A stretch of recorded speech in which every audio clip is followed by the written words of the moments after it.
You know, like that.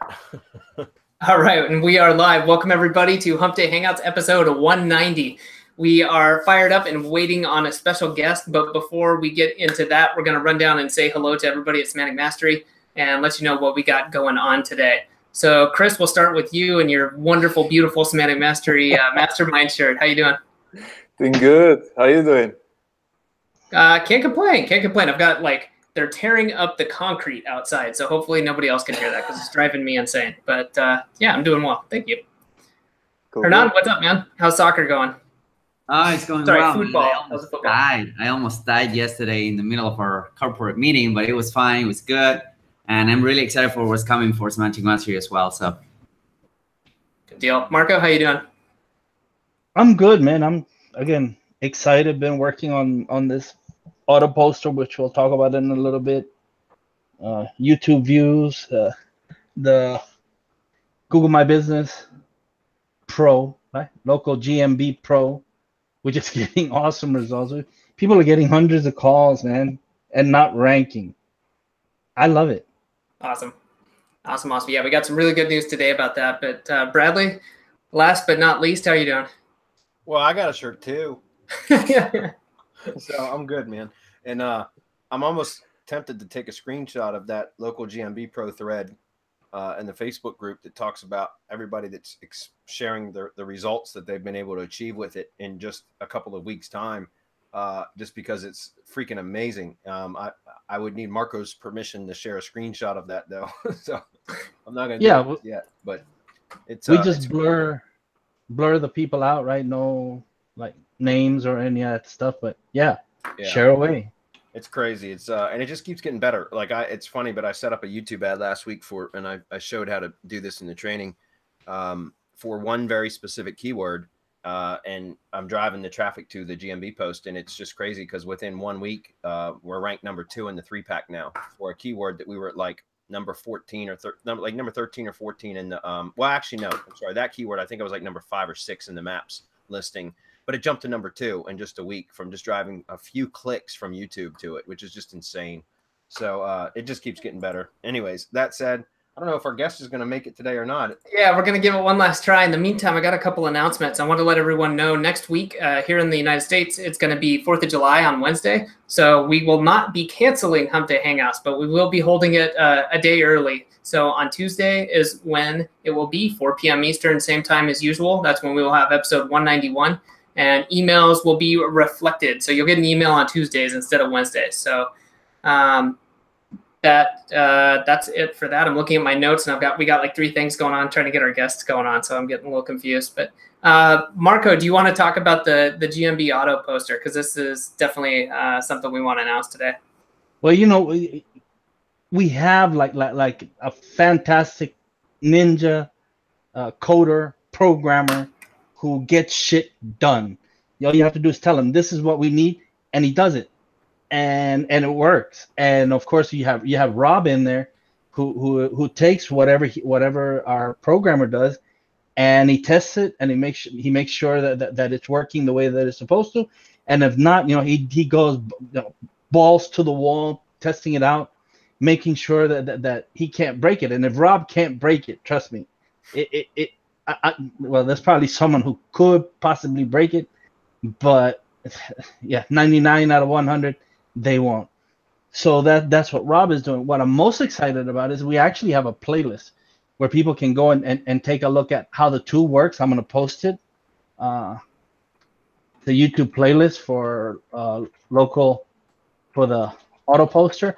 And then what I'm going to do is post the actual landing page, so that you can order the tool and order posts and automate everything. It makes life so simple, because you just go in, you schedule your post, you get your images in there, you get your CTAs, and you get everything set up, and then you could do it for a month, 2 months, however long it is that you want to do it, and you could have that done. If you have a VA, you could have that done inside of 2 hours for the whole month, for 2 months, and then you move on to the next one and the next one and the next one.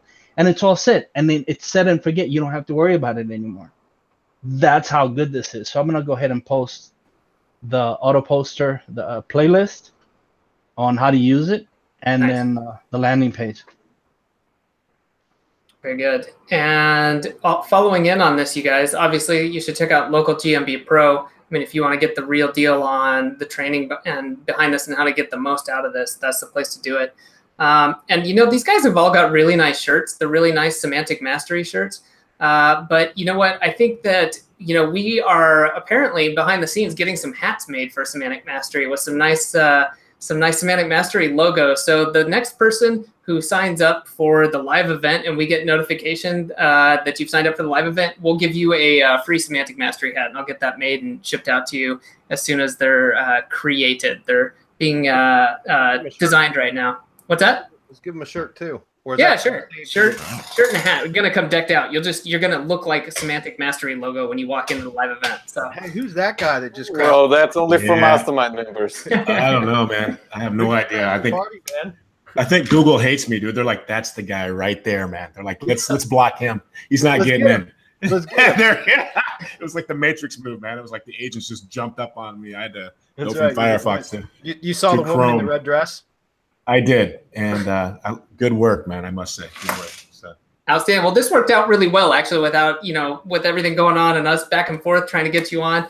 But, you know, since we're live now, we literally just got through announcement. So in case anyone's watching and doesn't know who this is, we got Jeffrey Smith with us here today. And we just got a few questions we wanted to talk to you about, and then obviously just kind of talk shop for, you know, 15, 20 minutes, answer some questions from people, and then do the Hump Day Hangout thing. Cool. Yeah, I'm in, man. I'm ready. Good deal. I should say. Yeah, well, for myself as well, because I actually don't know this, and then for anyone listening too, do you, as much or little as you want to share with us, but like, how did you get started online? Like, what's your background? What's the story? Yeah, it's very funny. Ironically, I was having coffee one day. It was like December 3rd, 1991 or something like that, and I literally had an epiphany in a coffee shop. It was totally unrelated to SEO whatsoever. It was literally, I had this invention popped in my head. It was a car fragrance diffuser that diffuses aromatherapy oils in the car. So I sort of set out just relentlessly trying to build this thing. And several years later, I finally was able to write business plans and finally get some funding. We did a market test. Market test sold 100 units of this particular product in 2 weeks. So we said, okay, we've got proof of concept. So then we went into the marketing phase, got an investor, and then we essentially put all the money that we had into tooling the product. And after that, we didn't have any money. So this is pre-Google. I think it was 1995 at the time. There were search engines like Lycos and Hotbot, Go, you know, Yahoo Directory was very big back then. It was all manually updated. So it was pretty easy at that point to game search engines. So I figured out a method that allowed me to get ranked for certain keywords. And it was funny because when the internet was new, it was a crazy thing. I mean, I just had a hand shot of this product, plugging it in. It said dealer inquiries invited. Those 3 words and that ad, as a result of SEO and positioning, led to 17 countries of distribution for this product. And so after that, we just basically kept going and kept tinkering and kept building sites. And that company today is well in the 8-figure range. They're doing very well. It's an international global product development firm now. And it all started from that one idea. But if it wasn't for SEO and just basically continually tinkering with things, it wouldn't have happened. We just didn't have the money. And so it was the online positioning that allowed us to literally grow the business. And so after that, I was actually able to retire for a few years, and then came out of retirement. The company's like, all right, we're cutting you off of the royalty. You got to do something. You're hanging out for 4 years. So at that point, they're like, all right, get back to work. And I'm like, well, I didn't know what to do. So I was like, I'll just start doing SEO again. And so in 2007, created SEO Design Solutions, started blogging away. And within a couple of years, I think within 2 years, we got ranked on the first page for the keyword SEO, and had about 50 clients, was doing well. Downtown Chicago, John Hancock Tower office and all that. But along the way, we actually, from the writing, it was funny. It sort of stumbled into this situation where one of the people that replied was from Time Magazine. They were like, I don't like the way you put images in articles. And I thought, okay, that's weird. So one of my blog posts, I used to actually put the images or text in the images because I didn't want people to steal my images. And so instead of watermarked. And so this started a dialogue and conversation where I reached out to this person and we became friends. This person ended up basically turning me on to Time, American Express, started working on sites like foodandwine.com, travel and leisure, you know, working on some really big notable brands like that and doing SEO for them, as well as our client model. So it just allowed things to really sort of take off from there. Along the way, we started working on some stuff for WordPress. WordPress was relatively new in 2007.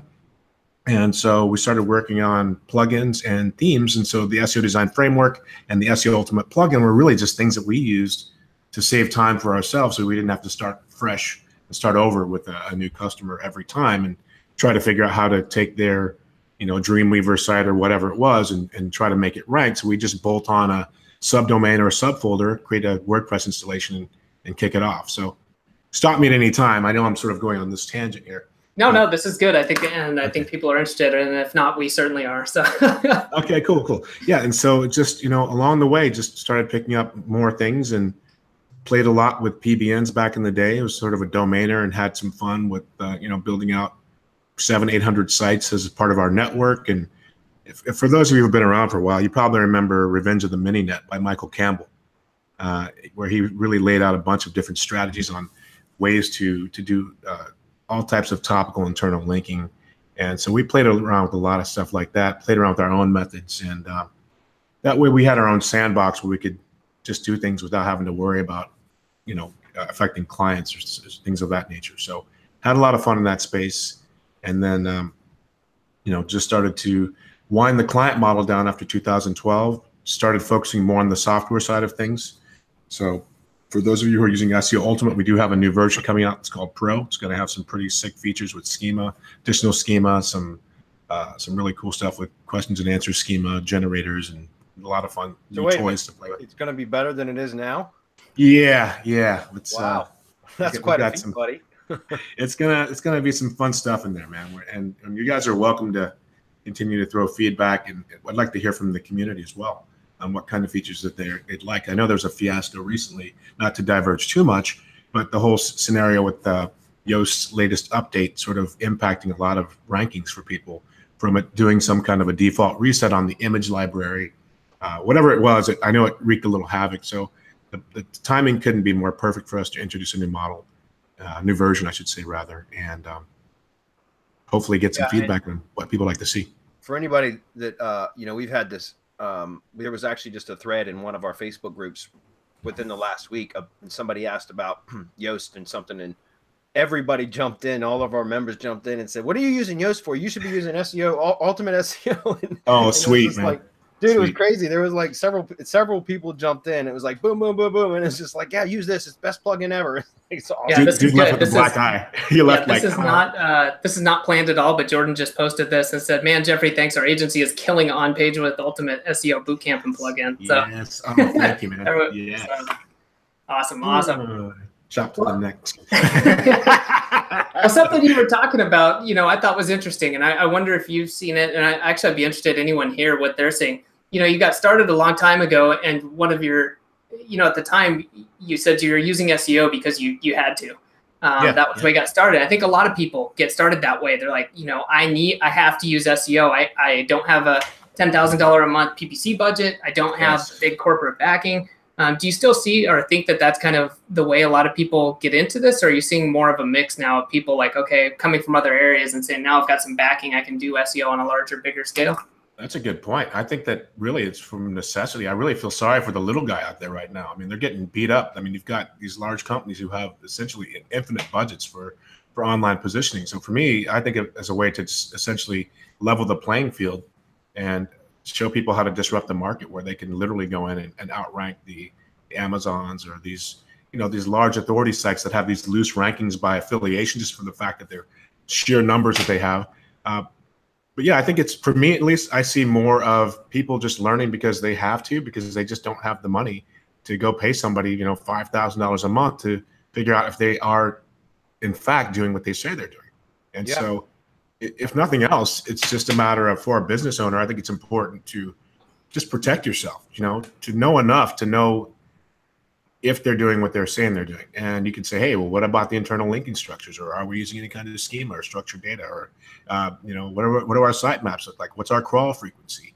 So just arming yourself with a little information like that, I just think it's important. And that's sort of my mission.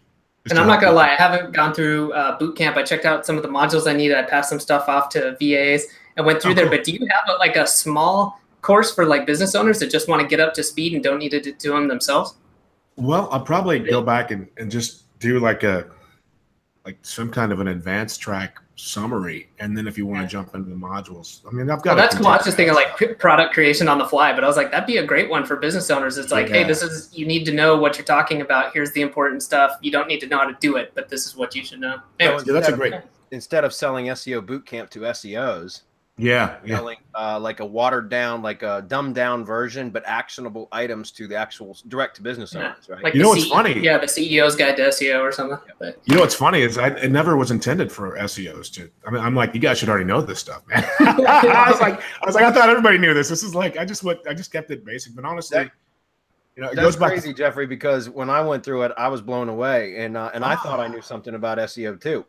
Wow, man. Well, I'm glad. I mean, honestly, I'm flattered. Thank you so much. I just literally was just trying to like, okay, well, been doing this since the 90s. I'm sure I'll just add some stuff that's relevant, and thought about a logical progression. You got to do your keyword research, competitor analysis before you do anything, and try to focus more on that. Site architecture, we've seen wins all across the board, just from, no backlinks, topically created, aligned sites that just rank by the way that you create them. So that's a big thing. So I really haven't changed much. I provided some links to Adam earlier, and I was talking about this stuff in like 2007, 2008. I really haven't changed the message.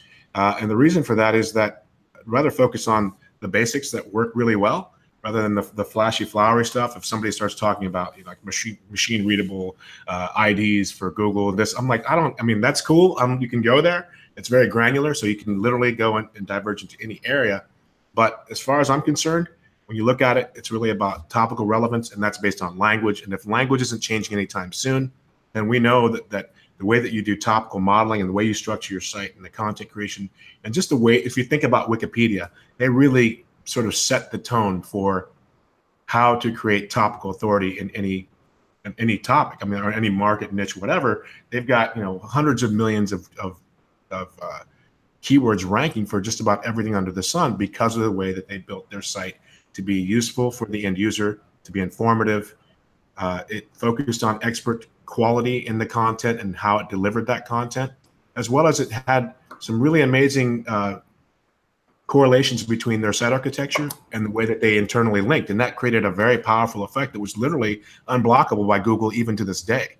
So if you just look at that and you just use that, as well as Amazon, the way that they do topical modeling, it's really just trying to take that and unwrap that into the site architecture module. And that's what we're sort of laying out in the course. So what I like about the training, I've been in there back and forth and up and down and trying to learn all that stuff, trying to take it all in. It's laid out in a very simple manner, and I like simple, man. Our training is set up that way. It's over the shoulder. This is the shit you need to do. If you diverge from this, it's your problem, not ours, because we're showing you the exact step-by-step method that you need to take to get results. And that's how we develop our training. I mean, when you look at any of our stuff, local GMB Pro, RYS account, whatever you look at, it's set up that way. This is what you do next, and then this. And that's how you built it up. And so when I went in there, even though it's a lot to take in, it's reasonable and it's actionable, and it's actually simple, because you look at a module and you apply. You look at a module and you apply. And if you don't, then why? I almost dropped an F-bomb. Sorry, it's supposed to be PG. Why in the world would you buy the training in the first place if you're not going to follow the training? It makes absolutely no sense. So thank you. It's great training. It doesn't matter. And you know what I like even more? It's not rehashed bullshit, which is what you usually get in our space, is just people repackage the same crap over and over and over. Now, this is stuff that you can go and you can look at. And even though you said you started in 2007 and you worked it, the shit works. So if something is working, why in the world change it? It works. Exactly. It worked then. It works now. It's going to keep on working. As you said, it's based on natural language processes, and that's not going to change. The way that we speak isn't going to change anytime soon. So man, thanks for the training. We loved the training. Oh, Marco, thanks, man. And like I said, I've got to go back and add some new stuff. I just want to find where people are getting stuck, or if there's some things that I could really just dig into a little further. And you know, I literally was just making this for business owners. Like I said, I had no idea that it would have value for other SEOs. I thought they're going to be like, oh man, don't tell me how to, you know, how dare you tell me how to, you know, look for meta title ideas or something like that. But it goes a lot deeper than that. We're talking about some other topics that are really that really hit home. At least that we found just working regardless of whatever market we're playing in. You know, it's like we're standing up sites in 6 weeks, and we're knocking out Amazon and Target and all these kinds of sites. These are brand new sites, so you can't say that it takes time. If you do it right, it doesn't. It takes a lot less time. Obviously, you're dealing with the barrier to entry, which is different for any keyword in any market. But under that same token, you know, if you're willing to put in a good year to chip away at a super competitive keyword, it's not something it's not pie in the sky. It's actually attainable. You see results typically in, like, you know, 3 to 4 months for competitive stuff. So, but you know, there's always a barrier to entry.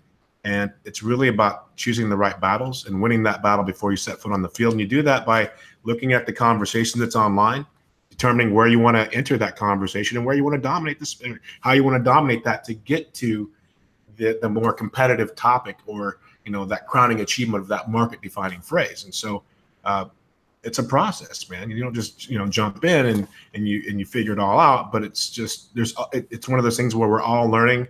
What I love about this community is we can all learn from each other.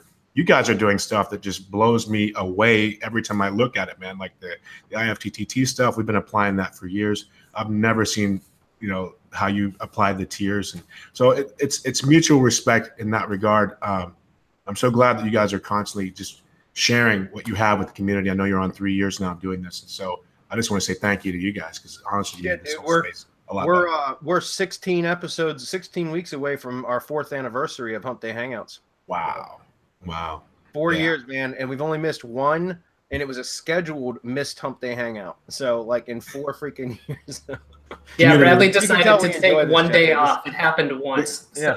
The community was upset too. They're probably like, I saw somebody saying they had tears. How dare Bradley take Christmas off? Never again. Well, we've talked to, you know, I like starting with the past, and it makes sense. You know, we wanted to find out some, and it's good for people to find out about it. But kind of looking forward now from where we're at now, how do you see kind of the SEO or greater digital marketing landscape going? Like just anything that, you know, what do you see coming? I think it's really important right now to try to occupy as many data points as possible with linked data. That's not going anywhere. I mean, honestly, as we move into a more automation with natural language processing, and how there's just everything is literally about the bots at this point. You know, like you've got neural networks with YouTube, where it's not even humans looking at stuff. It's just they're looking at algorithms. And so as an individual, I think it's really important to own your own entities, to claim your entities for your business, for your local, for anything that you can do to create as many data points as possible. And linked data also is good because it's going to go, it overlaps into a lot of these chat bots that are coming up now and mobile search.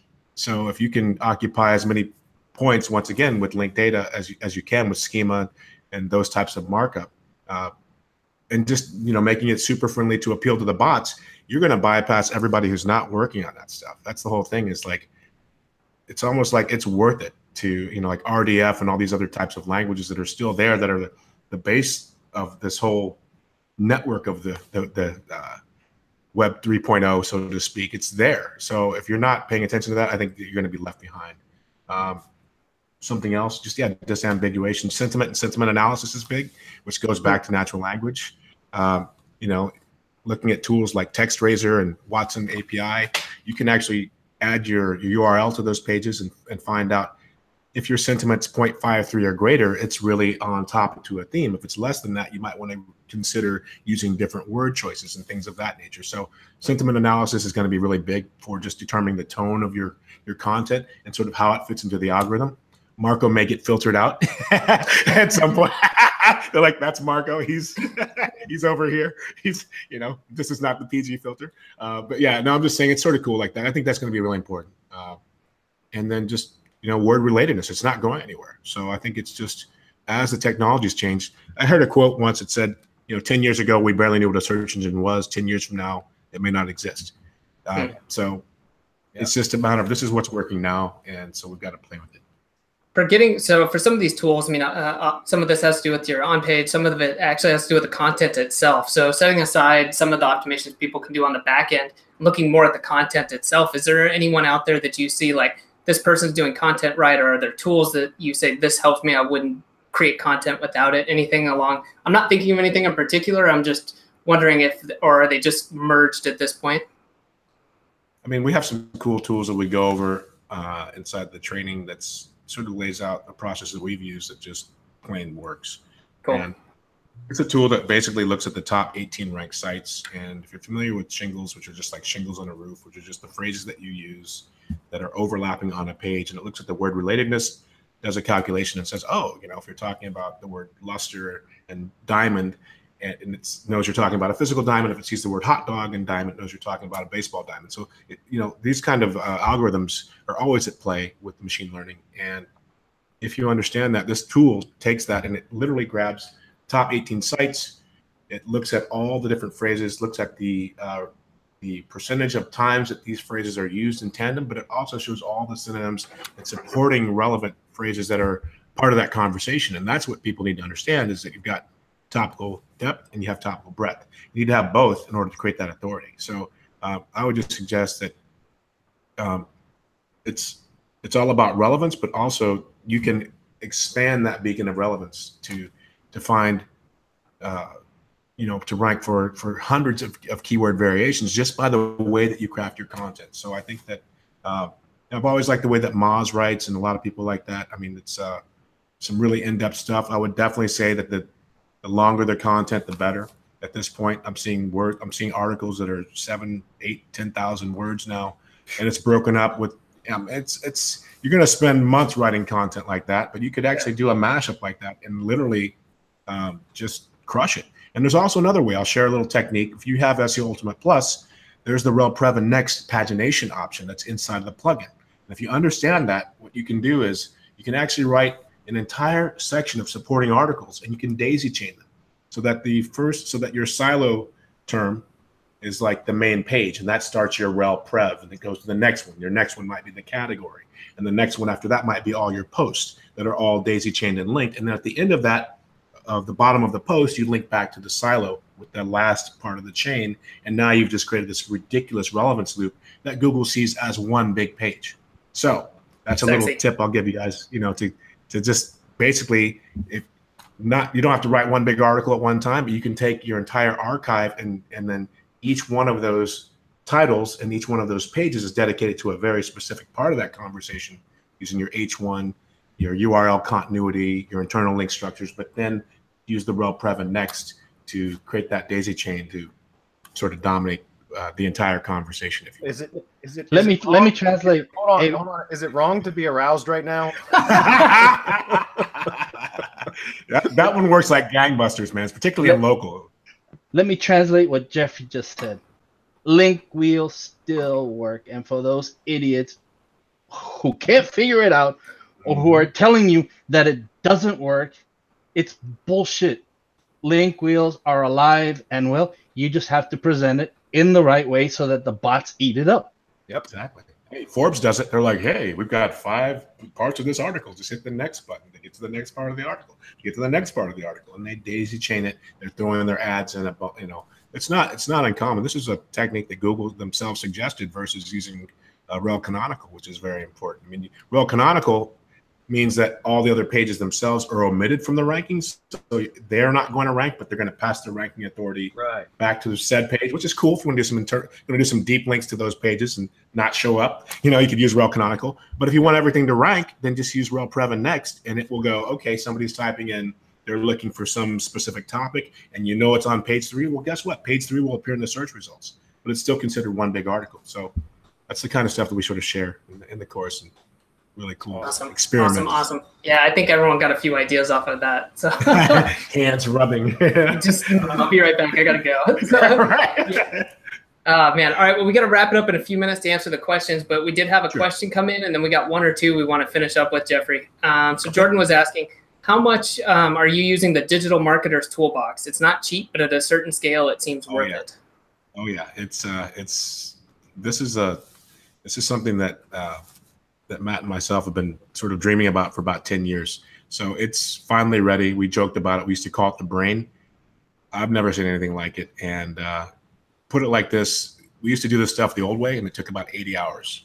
We could charge clients, $2,500 to build out blueprints, and now you can pretty much do that in about 15 minutes from start to finish, as well as scrape all of the competitors' most cherished keywords with a database of over 450 million data points that you're just able to access from APIs that put everything right there with a couple of clicks. So yeah, I've been using it since its inception, and I'm basically doing tweaks daily. And that's sort of where I'm going next. Is I'm going to basically be deploying a ton of affiliate sites in various niches in tandem with ClickFunnels, and using that type of site architecture to do some overlays with ClickFunnels on the page, on the sites that we rank. So yeah, it's not cheap, but you know what, Jordan, honestly, you sell one blueprint, it pays for itself. So nice. That's my solution to that one. Good deal. Well, then everything else is free. Yeah. Well, then this is a good follow-up. Like, what's going on with you right now? What's anything you're working on? Where should people go? Yeah, I mean, like right now, I think I need to revisit Bootcamp and do some more training. Just add another module. Just basically look at where the questions are coming up, and maybe do something very specific for the business owner's overview. I think that'd be cool. Got the SEO Ultimate Pro stuff coming out shortly. That should be exciting and fun. And then after that, like I said, I'm just going to be working in the background on some e-commerce sites that I'm putting up, and lots of affiliate stuff. And honestly, I think it's the way. It's time for us to not only think about our clients, but to take time to actually crush a few markets ourselves, because they're good case studies if you ever need to show anybody that stuff. But more importantly, it's just good to keep active and know that what you're doing works. Learn new stuff. Yeah, building your own assets. Definitely. Yeah. So, sweet. All right. Well, I think this is going to do it time-wise. I'm sure. I mean, we could go here for an hour or two, I'm sure, easily. But Jeffrey, thank you again. And if we missed anything or there's anything else, just let me know. And by all means, you can hang out. Well, we're going to be on for about 30 minutes. Or just hang out. I love the questions, man. This is going to be fun. Awesome. Cool. Sounds good. Just so you know, I dropped the link to SEO Bootcamp, which is his amazing course. I mean, hands down the best on-page or SEO course that I've ever seen, and we fully endorse it. You guys know that, so the link is on the page. All right. Thank you, man. Thank you. All right, guys. I'm going to grab the screen. We're going to get in some questions. Let's do it. Oops, wrong button. Cool. So we got a few. Best local services. This is a question about URL permalink structure. Hey, everyone. Question: when building out a national directory site and targeting states, then cities within the states, should the URL structure be, he listed out Florida for state and then Florida/Miami for city within the state. So that's basically category / post name permalink structure versus just post name is what he's saying, guys. Please let me know if it makes a difference and which one will help rank better. Thanks. It really doesn't make a difference anymore at all. I used to prefer the category post name permalink structure where it would show physically in the URL itself. I liked that just because it's very logical, very easy to see where you are within the hierarchy of the content. But it, we've tested it and it really doesn't make any difference. I'd like to get Jeffrey's opinion on it, but you can absolutely just do post name, and that's what's called a virtual silo, right? Instead of a physical silo. Yep. Yeah. You can. I mean, honestly, there's so many ways to answer this question. That's funny because, you could go. You could even use hyphens. So you could literally get the first tier with a hyphen at that point, and then you could actually just attach sub pages by using the parent sibling page structure in WordPress to go as deep as you want to. So, but yeah, like you said, it really doesn't matter anymore. I mean, obviously, Florida / Miami is good. And then if you had things that were related to Miami, like sort of like things to do, and if it's relevant to your market and you wanted to add another tier under that, you're going to add supporting articles to it. But it's, yeah, I think it's at this point, they know what you're talking about, and they're going to look at all kinds of other things to determine if that's just one part of it. But if it's an exact match type of keyword that you're going after, like, Miami plumber or something like that, then you'd probably want to use that in that second tier. Right. And the other thing about it that I want to mention is, if you're using a complex silo structure where you're going to have top level categories and subcategories and then supporting posts, then it can get you can run into some interesting URL things like issues that come up where if you've got a subcategory that could fit in 2 categories, it's impossible to do that without WordPress automatically appending a -2 to the category slug. And that tends to look like shit if you've got the category post name permalink structure where you're showing it. And so it creates some issues where it's hard to reconcile those URLs to where they look nice. So the easiest way to do it is just go to the post name. And I used to literally spend I used to agonize over trying to build out sites or plan out sites that I would be building with complex silo structure because of those URL things. Because I'd always wanted the physical, I wanted it to show in the permalink, right? So the category post name permalink. And so it would be like banging my head against the wall trying to figure out, well, how do I build this out correctly to where I'm not going to run into those category issues with the URLs? And, thank God, it finally dawned on me that it's really not even necessary. It can be what it is as long as you're using post name. Nobody's going to see it anyways. So, yeah. All right, next one. Mark's up. He says, I purchased your materials, Silo Academy, and other services. My video is ranking great. It's been a few years, and now I'm off the search engines. I want to get back into it and buy whatever I need. Oh, I love people that say they're willing to buy whatever we need. Let's throw the whole kitchen sink at him. Here we go.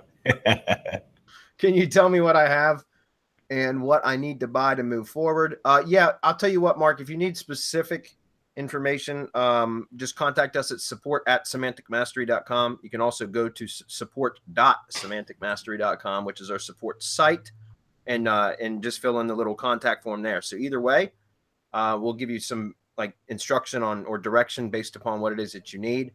If your video's down though, like when you say it's not in the search engines, you mean it's not indexed at all? I would investigate that. Why was it de-indexed, right? Is the channel still live or what? But anyways, since I don't have all the specifics, I would say just reach out at support and we'll start a dialogue in there. Okay. I would also direct him to buy the battle plan, because everything that he needs is in it to get back and get this back up to where it needs to be. Yeah, and the battle plan is like what, $7 or something? It's only $7, and it's a step-by-step guide on what you need to do, which is exactly what you're asking. What do I need to use? What do I need to buy? And it's all laid out in a very comprehensive manner, man. I love that battle plan, you guys. I can't believe you're giving it away for so cheap, man. That's like, wow. Anyway, it's powerful. Good stuff. Thank you. Paul says, hey guys, just wanted to give some feedback. Oh, this is awesome, by the way. Just want to give you some feedback on what you guys are doing with the GMB optimization. I took on a new client last week, auto repair service. I did nothing but verify his GMB and made a post with all 8 categories on his GMB and the posts as services. Before his client was nowhere to be found on all but one auto repair. I'm not sure what that means. After the post, he is now in the maps ranking on all 8. Okay, all 8 categories. I see what you're saying. And 3 categories are now back in the maps pack. This past Saturday and Monday, he received 10 calls each day. Maybe wow. Before maybe 1 call per day. All of this with no branded network or drive stack. So you know what I'm going to do next. As usual, your shit works, guys. Thanks. That's awesome, Paul. Yeah, sick, dude. Yeah. Thanks, Paul. So I appreciate you sharing that, Paul. And again, if I should have taken that screenshot I mentioned earlier about the GMB Pro results that people are getting from the Facebook group, but I didn't. So sorry, maybe we'll share that next week. Gordon, he says, hey guys, thank you very much as always for your help on these Hump Day Hangouts. It's greatly appreciated. Well, we appreciate you, Gordon, coming and asking questions every week. So thank you. You were kind enough to give us a heads up on how bad Yelp is with their constant solicitations if you use them as a directory profile for your client. So I've ruled out ever using them. Well, that's a wise choice. It's interesting because there's a lot of leads that can be had from Yelp, a lot of leads. However, they are such a they're relentless. That's the word I was looking for. They're relentless in their hounding of trying to sell advertising services. And so for that, I'm almost considering just completely abandoning Yelp because I'm so tired of having to answer phone calls from them as well as my clients. Each one of my clients, as soon as they get a Yelp listing, a claimed Yelp listing, it's 3 calls per week, every single week, indefinitely from Yelp trying to sell them advertising services. And it's just an absolute nightmare. I can't believe that they haven't been like hit with some sort of like FTC fine or some shit. You know? Yeah. So anyways, can you please give us a list of other directory sites that may be bad to use for the same or other reasons so we can avoid them? Well, most of the big ones like Yellow Pages, like YP.com and such, they're going to call occasionally, but it's not anywhere near like Yelp. Yelp is consistently spamming, spam calls, sales calls. But a lot of the other ones, you'll get a couple of calls initially when you first set up the listing, the citation, a claimed profile, essentially. You'll get a call or two. But typically all you have to do with the other directories, guys, is just tell them, answer the phone and tell them, like, literally, I'm not interested in marketing services right now. All I did was register my free listing, and that's all I'm interested in doing. And ask them to take you off the call list. That's it. Now, they're not all going to honor that, but many of them do, or at least will.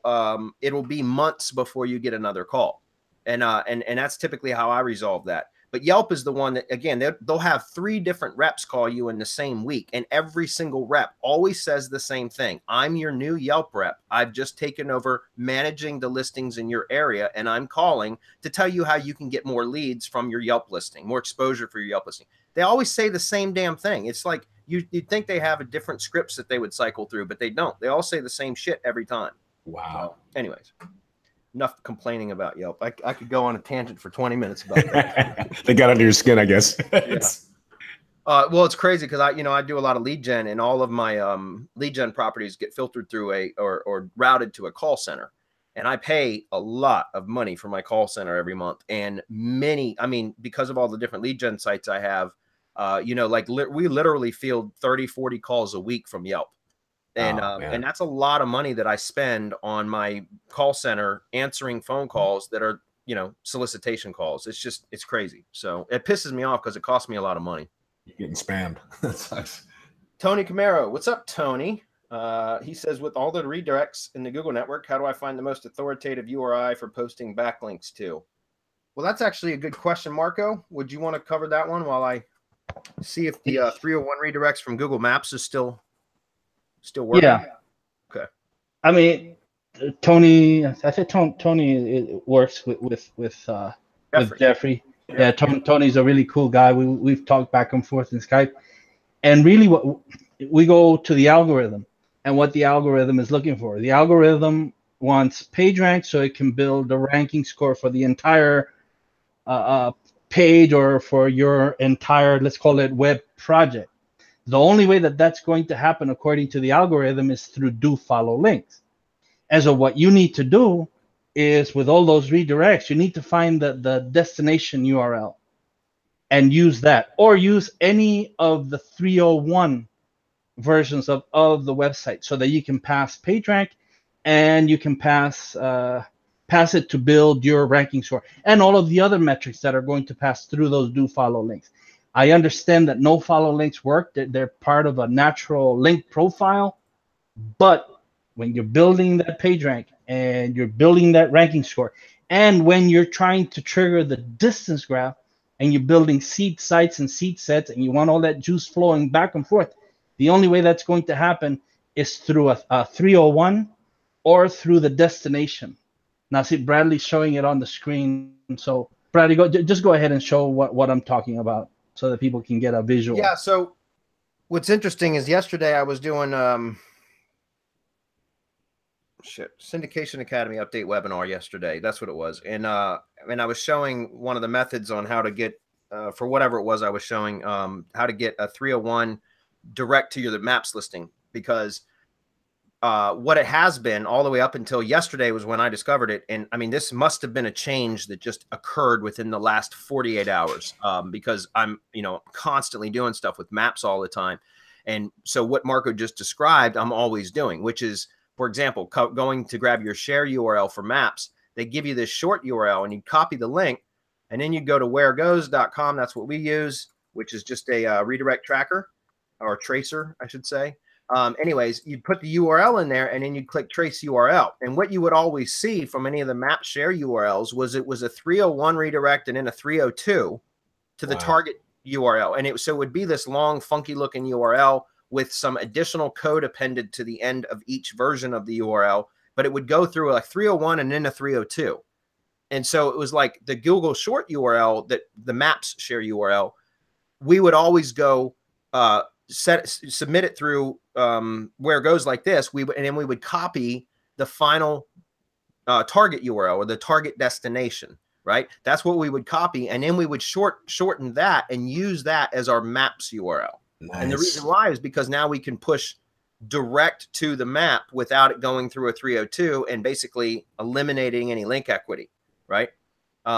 So that's what we were doing. But it was funny because just yesterday I was demonstrating this for the Syndication Academy update webinar, and I was the first time I'd ever seen a straight 301 redirect to the final target URL, and I was like, holy shit, this must be a fluke. So I went and checked on like 3 or 4 other Google Maps properties, and they're all look like they're showing 301 redirects now. But my point in telling you all that is when doing what Marco was talking about, which is trying to push equity to where you want it to go, just make sure just run your URLs that you're going to be building links to through a redirect tracer like this, and make sure there's no 302 in the chain, is what I'm saying. And typically we will go to whatever the target destination is and copy that, and then do a straight 301 redirect to that if there is a redirect chain with whatever share URL is given, if that makes sense.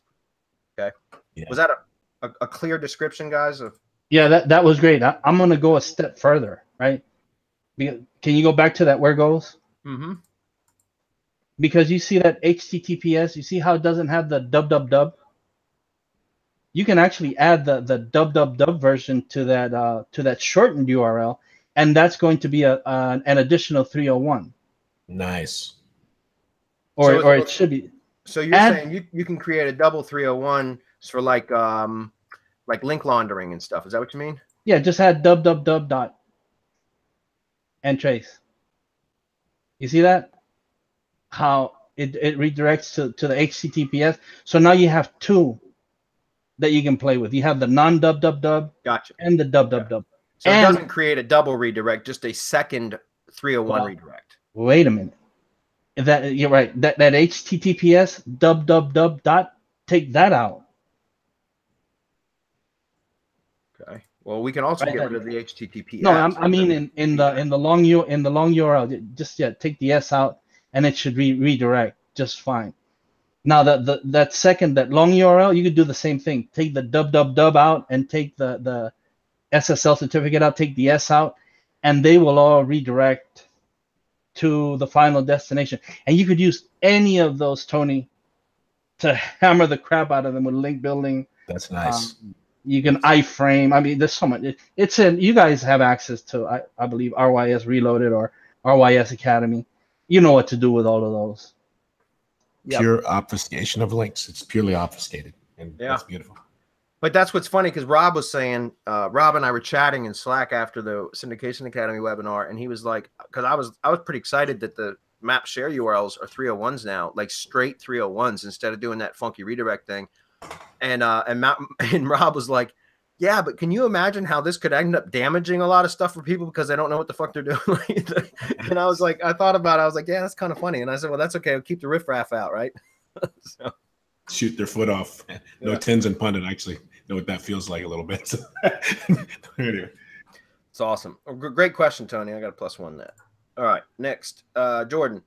I have a few do follow citations with decent DA, okay, that are showing as no index. In the past, I'd throw those suckers in the serpspace indexing, but she's gone. Other than tweeting them out, are there any tricks to get these citation sites to index? I know Google has slowed their roll. I'll let the other guys comment on that, but my thought is, that even if it's not indexed, Google likely knows it's there, right? And I mean, there are certainly reasons why you would want them to be indexed too. But my point is, the citations, doesn't, just because it's not, if they're set to no index, you're saying they're showing as no index. So I don't know whether you're saying that if they're set to no index or just they're not indexed. Jordan, if you could clarify that, because if they're set to no index, then I don't know that you can force Google to index it. I mean, I've seen that happen, but it usually doesn't last. But if they're just not indexed, then typically they will over time index. I know citations have always, a lot of citations have always been slow to index anyways. But again, just because they're not indexed doesn't mean they're not being counted by Google. And to We know because we've tested that, number one. But number two, I know that we've no indexed like PBN stuff in the past, but the links would still show on the inbound links, links to your site inside a Search Console. Does that make sense? So Google knows they're there even if they're not indexed, right? So go ahead, Marco. Can you comment on that?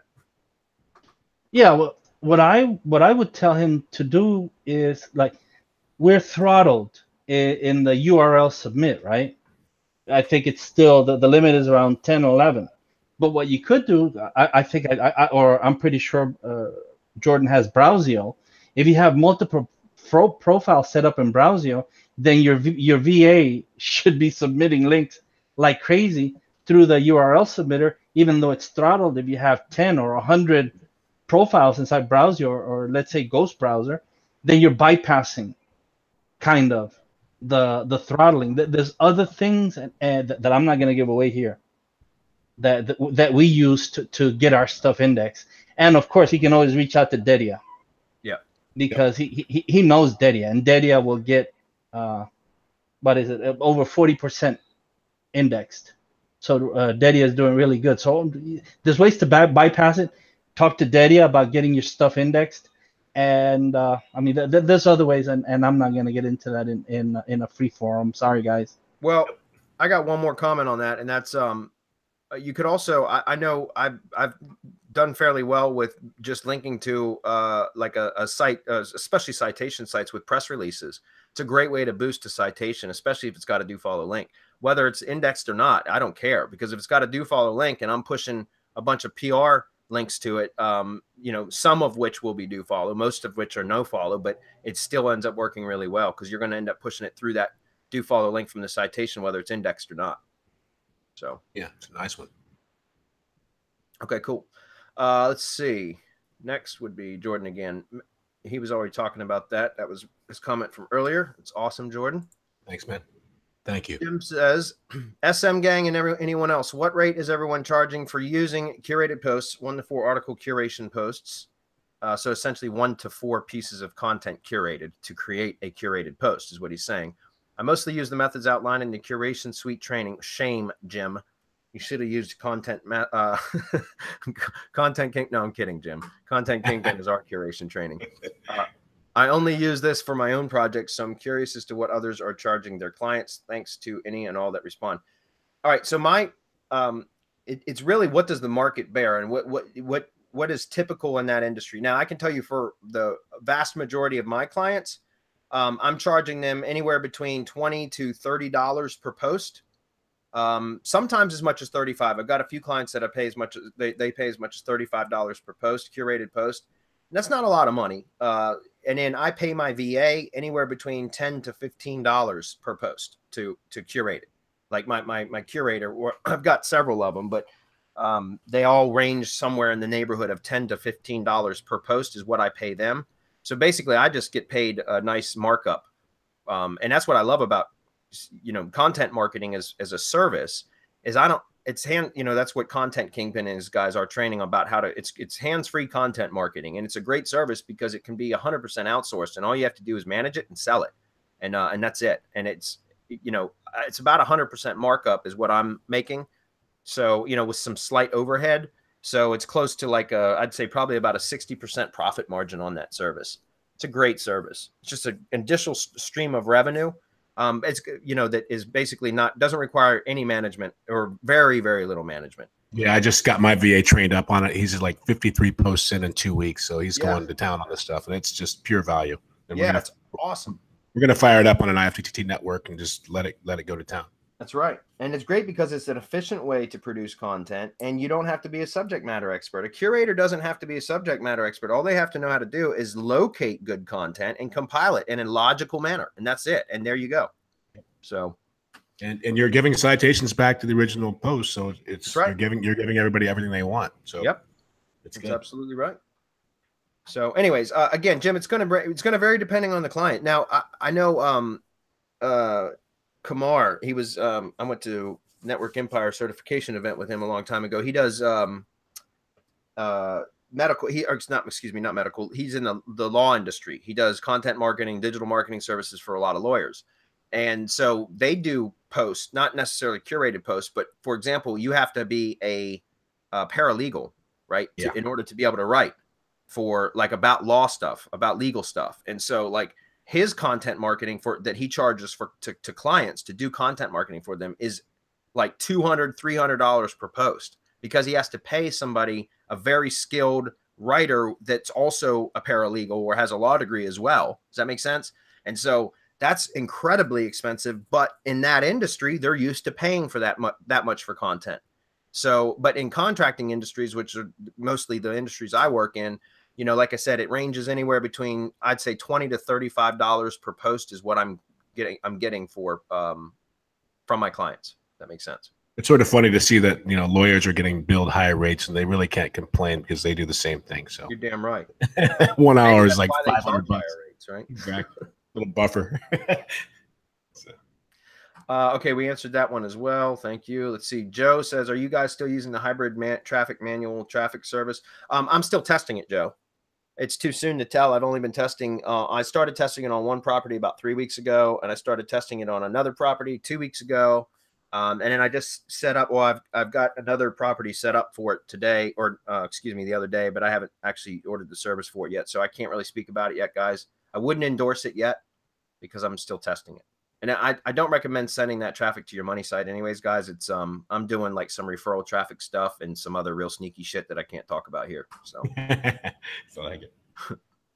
But good question, Joe. Ask me again in you know, a couple of weeks, and I'll happily provide some information. If it's a good service and it pans out to where it accomplishes what I want it to do, then I'll probably try to become an affiliate for them, and then we'll do a full-blown promotion for it, because it'll, you know, I'll teach you guys how I'm using it if it works, but the jury's still out.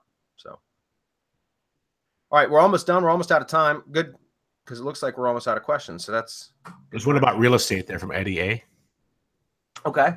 I'm a real estate agent, and my sister owns a mortgage business in Georgia and Tennessee. I don't know anything about SEO or ranking, but I can follow directions most of the time. I live in Atlanta with 6 million people in the metropolitan area. What is the possibility of ranking in the 3-pack or just getting leads with GMB Pro as a real estate agent or in the mortgage lending space? Would GMB Pro be over my head? And how about done for you services? First time participating. Hope I didn't make a fool of myself. Thank you, Eddie. No, absolutely not, Eddie. That's what we're here for, man, to ask questions. And no question is a stupid question. All right. That said, yeah, you could absolutely get results with GMB Pro because it's not an SEO thing. There is absolutely an SEO benefit from it. But we're proving over and over again that we're able to exponentially increase leads for the businesses by just using the GMB Pro methods, and it's not dependent upon rankings. Again, there is a correlation as the activity increases in the Google My Business ecosystem, right? As the activity increases, you will start to see a correlation between your ranking. Your rankings will start to improve as well.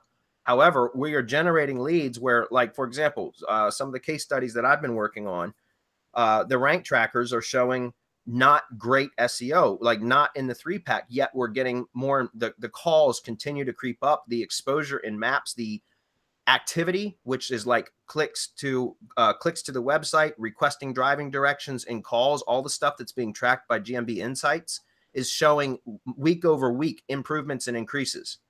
And that's all done, even though the rank trackers aren't showing any ranking increases or much slower ranking increases than what the number of calls. So where are these calls coming from? Where are these visitors coming from if it's not from ranking? And it has to do with how GMB is providing exposure for businesses via mobile devices to businesses that are using all the tools that they provide to us within GMB. And again, it's like they're rewarding us for it. So there is a correlation between rankings. But what I'm saying, Eddie, is would you be able to do that on your own as a business owner or as a, you know, to increase leads? Absolutely. And again, we also talk in the training, I provide a lot of process training so that you can hire assistants. You can hire remote workers, like from the Philippines, for example, that you can pay $4 or $5 an hour, which is a great wage for them, that can handle most of this for you. And we totally encourage people that buy our courses to put their virtual assistants through the course. You don't have to buy another copy of it. Just put your VA through it, the course that you bought for you. Let them learn the process and let them do it so that you can focus on generating revenue, not doing the grunt work. Exactly. Does that make sense? I would add that he and his sister are way ahead of the game, since they're working actually in the business. They're out there in the field, so they'll be able to take pictures. Which, when you add pictures with local relevance, the GMB goes crazy. It just goes absolutely nuts. But because you're adding all of that relevance to the image, which Google has image recognition, and to the EXIF according to the training, well, you won't need to do it. All you need to do is have the settings on the phone so that it geotags the. Oh, I'm giving away too much. Sorry. Nope, I got ahead of myself. Eddie, come in the training and you can get all this shit from me. I'm there. Exactly. Yeah, Eddie, I'm telling you, man. If you're in, SEOs, we obviously promote this to people that are providing digital marketing services, but it will absolutely apply and benefit you as a business owner, or any, it's absolutely, there's no question. So it's not just for digital marketers, it's for business owners as well. We haven't really positioned it for that, which we probably should, but it's you don't have to be an SEO to understand the training, is what I'm saying. Yeah, just definitely buy the course. You'll do yourself a favor. Literally. Thanks, Jeffrey. That's awesome. Absolutely. All right, guys, we're about out of time. Let's see. Thanks, Scott. I appreciate you looking into those. He's saying some of the GMB post share links now are also 301s, which is awesome. I think that's great if Google does that. I'm really surprised. It's probably going to switch back. I can't imagine why they would do that. I don't know. I thought they had that redirect chain with the 302 for a reason. They know you're doing it. That's why they're something. All right, guys. And last thing, I see that Adam posted a message that we're supposed to be announcing that Jeffrey is going to be one of our featured speakers at the POFU Live event in October, right? Absolutely. Yep. Absolutely. That's pretty cool, Jeffrey. I'm super pumped for that. So, just go to the link that's on the event page, because if you want to come hang out with us, if you want to come hang out with Jeffrey, and we have some other amazing people coming to the event as well, I think that's one of the best uses of your time by far. So if you can get there, be there, because it's going to be amazing. We have some really good stuff to discuss, and the networking power that those kind of events bring to the table are, second to none. So go to the link over there and make sure that you grab your tickets. And it's going to be a really small event, guys. It's our first live event, so we wanted to keep it small intentionally.